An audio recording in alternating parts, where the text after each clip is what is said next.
Real టైంలో సమస్యలపై ప్రభుత్వం స్పందించే విధానం అందుబాటులోకి వస్తే ప్రజలకు సత్వర సాయం అందుతుందని ఏపీ సీఎం చంద్రబాబు అన్నారు.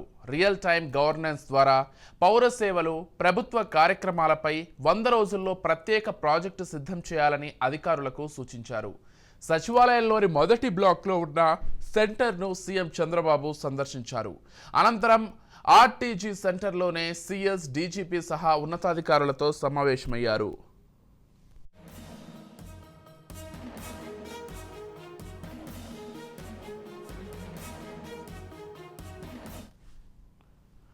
పౌర సేవలను సులభతరం చేయడం, పాలనలో వేగం పెంచడంపై సమావేశంలో చర్చించారు.